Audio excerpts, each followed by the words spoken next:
Esto es El Lavadero Network, porque la política sucia se lava en casa.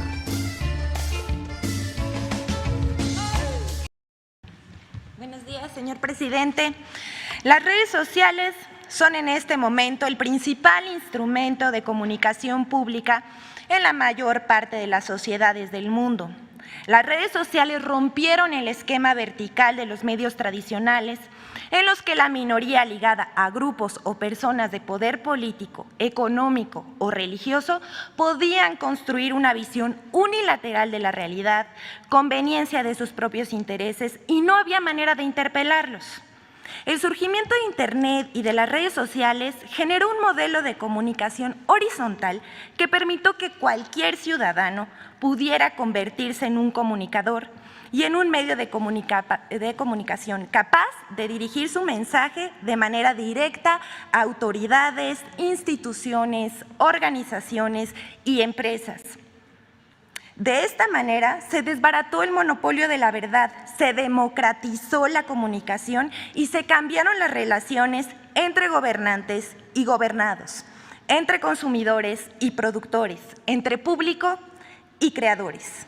Como consecuencia, los medios de comunicación han tenido que adaptarse a estos cambios para poder disputar las audiencias y la narrativa sobre la realidad. Hoy la opinión pública es un sujeto activo que nutre e interpela portales, periódicos y noticiarios de radio. Las benditas redes sociales han provocado importantes cambios políticos, sociales, económicos y culturales en el mundo. Sin embargo, no se puede pasar por alto que en ellas también circulan profusamente mentiras, desinformaciones y difamaciones. Podríamos obviar el hecho de que la libertad en las redes sociales se ve amenazada cuando se le utiliza para realizar campañas negras, de mentiras o para difundir odio, y que al ser reproducidas por medios de comunicación reconocidos, causan aún más daño, mienten y desinforman a los ciudadanos y traicionan la confianza de sus audiencias, lastimando también su prestigio y credibilidad. Por eso es importante promover el profesionalismo, la ética en el periodismo, por ser un baluarte de la democracia y de nuestras libertades. Ese es el objetivo de esta sección. Ahora sí nos vamos a poner un poco más serios, vamos a pasar a los ejemplos de mentiras de esta semana. La primera lleva como título "Información chueca que se disfraza de noticia".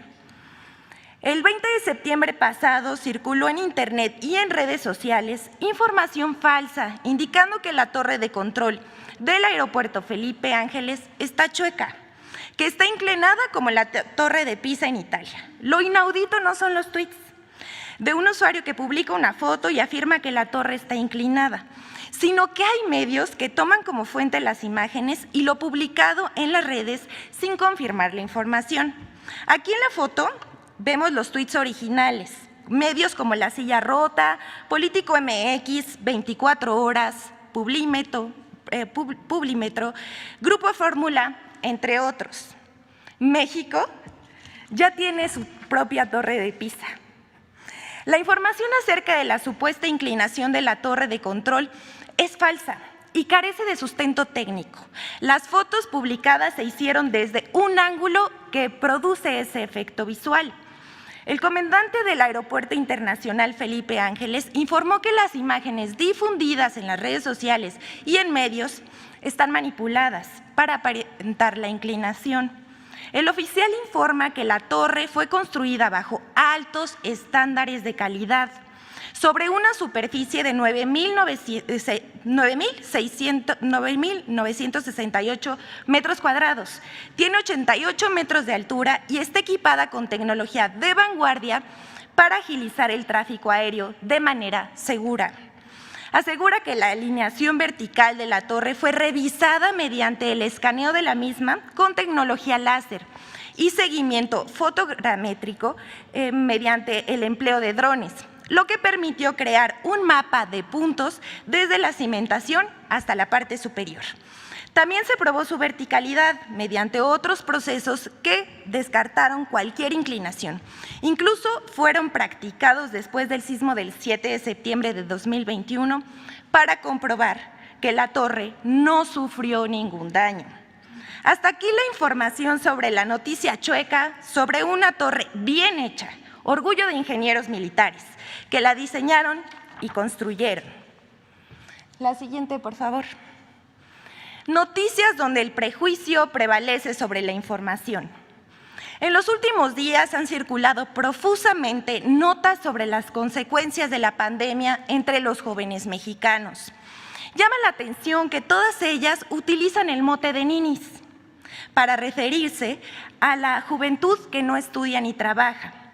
Esta no es una nota falsa, pero queremos destacar el prejuicio y la estigmatización hacia los jóvenes que realizaron los medios de comunicación al llamarlos ninis. Al hacerlo discriminan a un sector de la población y promueven el clasismo. Esta palabra es neoliberal por excelencia. Nini es una copia del acrónimo en inglés NEET, Not Employment, Education or Training, es decir, ni trabaja, ni estudia, ni recibe formación. Según diversas fuentes, esta palabra se refería a jóvenes que por decisión propia ni estudiaban ni trabajaban, pero también para los que ya han finalizado sus estudios y no encuentran trabajo. Este término tiene origen en los años 90 en Inglaterra y posteriormente fue adoptado por la Organización para la Cooperación y del Desarrollo Económico, y de ahí lo copiaron los tecnócratas mexicanos y los medios de comunicación. La siguiente, por favor. ¿Conquista o fusión de dos culturas? Circula en redes la imagen de un famoso mural al que se le atribuyen dos nombres: la conquista y fusión de dos culturas. La invasión española en nuestro territorio hace 500 años fue descrita por los mismos protagonistas como una conquista de territorio y de los pueblos prehispánicos. Bernal Díaz del Castillo, uno de los capitanes de Hernán Cortés, incluso escribió la historia verdadera de la conquista de la Nueva España. Tras la derrota de los pueblos indígenas que se opusieron al dominio europeo, se les negaron sus derechos a los habitantes originarios. Fueron arrasadas sus instituciones políticas y religiosas, se les despojó de sus tierras y se les convirtió en esclavos. Durante 300 años se estableció un régimen colonial de opresión y saqueo. 5 siglos después, aún hay quien defiende que la colonización se trató de un encuentro de dos mundos, de la difusión de dos culturas, del mestizaje, omitiendo el oprobio y el etnocidio cometido por los europeos en tierras americanas. Por eso compartimos una anécdota que retrata esta contradicción y que ayuda a entender que el cambio de conquista por la idea de la fusión de dos culturas ha sido parte de la narrativa neoliberal sobre nuestra historia.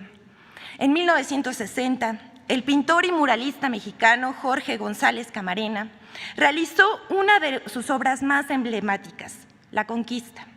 Sin embargo, en 1986, en los inicios del régimen neoliberal, en pleno gobierno de Miguel de la Madrid, se usó la imagen de este mural para imprimir los billetes de 50,000 pesos de los viejos. En el billete se usó un busto de Cuauhtémoc y en el reverso se utilizó la imagen de la batalla entre un conquistador español y un guerrero mexica, pintados por González Camarena, pero antes le cambiaron el nombre al cuadro de la conquista, a la fusión de dos culturas para poder imprimirlo. Así, para convertir en dinero una imagen que plasmó la conquista como la lucha entre dos culturas. El régimen neoliberal la cambió a la fusión, al mestizaje, más acorde con su idea del fin de la historia. Ahí se las dejamos. Muchas gracias, señor presidente. Muy bien, pues